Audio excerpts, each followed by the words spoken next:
I really, really educated myself.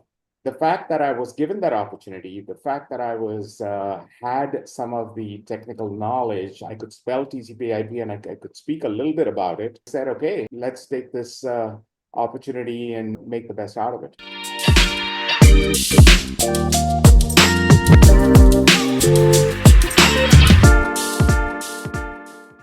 Tell us, what really, from a global associate, right, at Citibank with 330 people, and when you look back at your career, right, what do you see as a couple of things that really helped you get to where you have been? Well, there's a whole bunch of different things, okay? And as the video said, luck is important, and being at the right time, right place at the right time is important. So I joined Citibank, and when I joined, I was so it's the Global Management Associate Program, and you have rotations. So I did my rotation initially in the Lotus Notes. Remember, this is 93, so Lotus Notes is very big.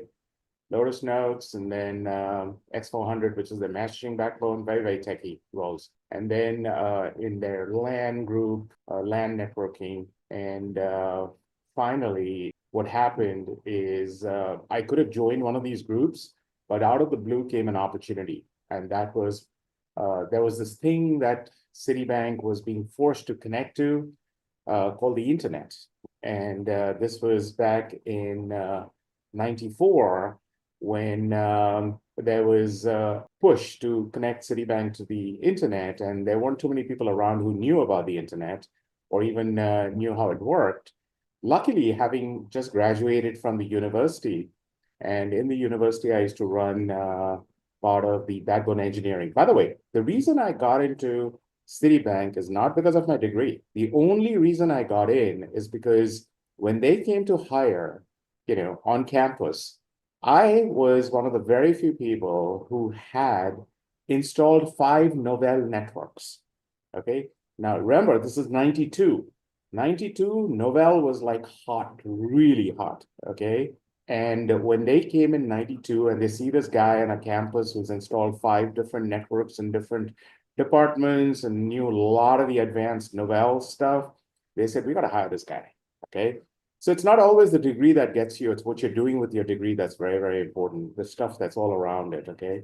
And I've always worked, while I was in grad school, I had like 3 jobs, all installing these Novell networks. Going back to the story, so when Citi hired me and they said, okay, we are starting up this internet group, and we'd like to have someone who can help us get connected to the internet, secure it, and everything that comes with it. It was an opportunity. Now, I could have stepped away and let someone else take it.